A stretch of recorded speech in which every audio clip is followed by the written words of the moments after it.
You're looking at the return of Frank Rubio, Sergey Prokopyev, and Dmitri Petelin after more than a year in space, less than 4 minutes from touchdown on the desolate steppe of Kazakhstan.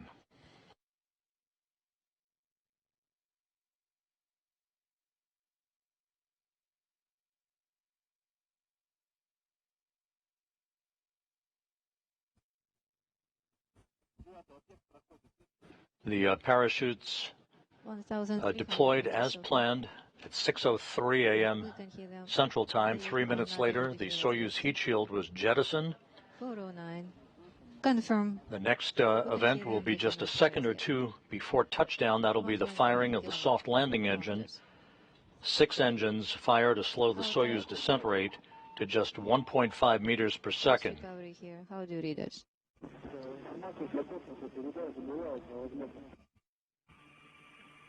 Notable.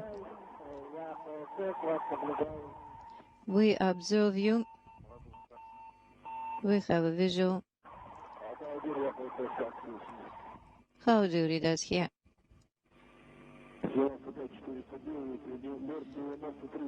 For 95, 553.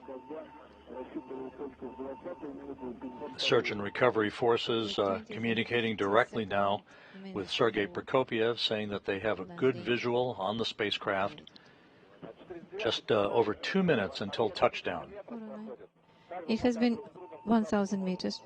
We are not able to connect with them in audio yet. We can hear them, they are not hear us yet. It has been 1,000 meters. We hear them, they are not. Less than 1,000 meters from touchdown.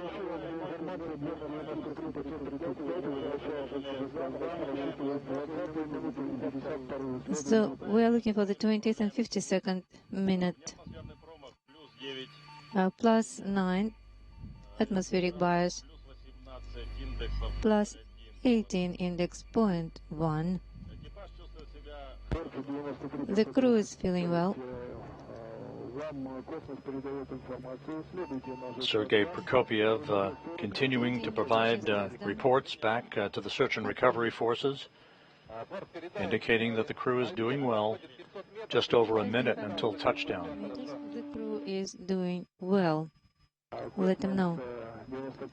Cosmos 95409. For your information, the object has passed 500 meters and feeling well.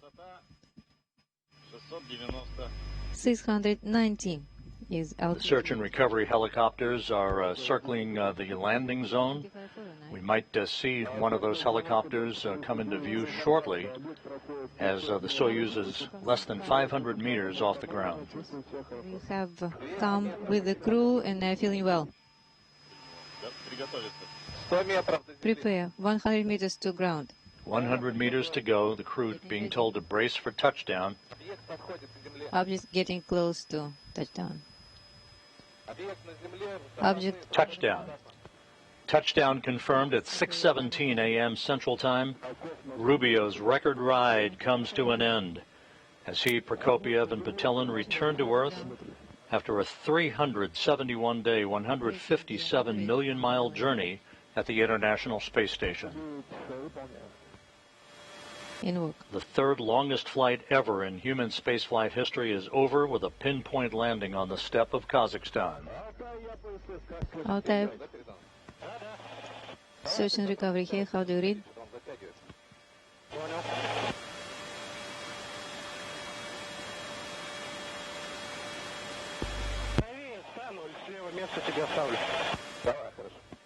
Okay, all good.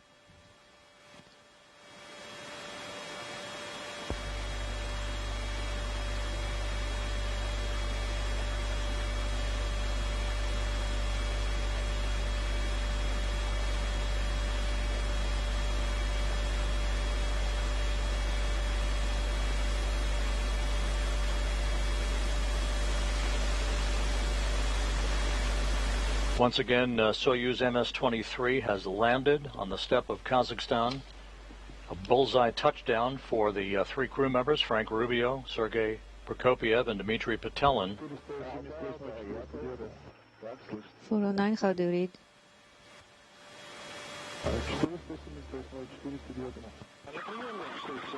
249.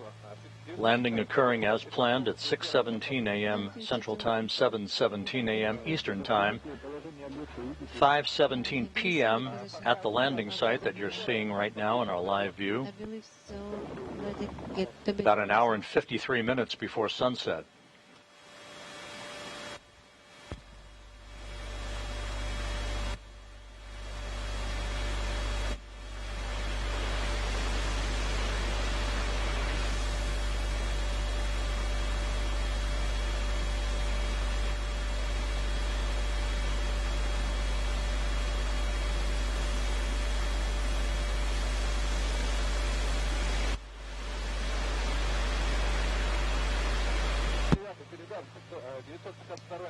$952 is on the ground. The Russian Mi-8 helicopters are now descending in sequential fashion to arrive in the vicinity of the spacecraft. You can see one of those helicopters in view. The all-terrain vehicles will be moving toward the spacecraft as well, repositioning themselves to enable us to get video of the recovery process, the extraction of the crew, and the crew will be placed in reclining chairs next to the Soyuz MS-23 for a few minutes to regain their equilibrium before they're carried in those chairs to a nearby inflatable medical tent where they will doff their Sokol launch and entry suits, get into more comfortable flight clothing, and then make their way with the assistance of recovery personnel to 3 helicopters, one for each crew member, for a 2-hour flight back to the staging city of Karaganda. K1, K2. At that point, Rubio and his 2 crewmates will split up. Rubio will board a NASA jet to fly back to Houston. Prokopyev and Petelin will board a Gagarin Cosmonaut Training Center aircraft to fly back to their training base at Star City, Russia, outside of Moscow. Venerable.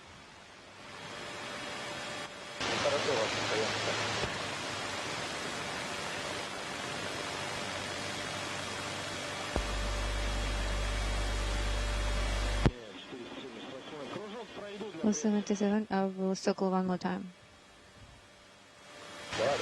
Okay.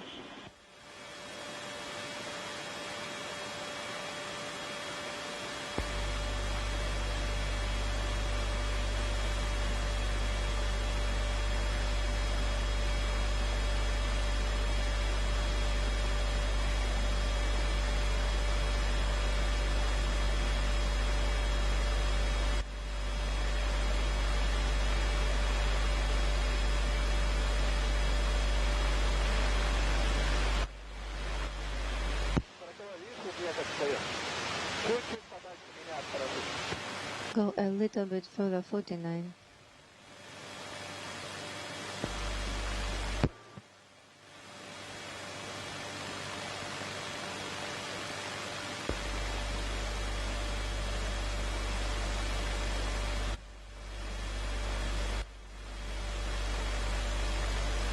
In this view, you can see Russian Mi-8 helicopters landing in the vicinity of the spacecraft that's just out of the field of view. The all-terrain vehicle that carries this television equipment that you saw the landing from will be repositioning itself a short time from now and make its way to the Soyuz as it documents for us, and hopefully we will be seeing the extraction of the crew and the crew being placed in those reclining chairs by the capsule.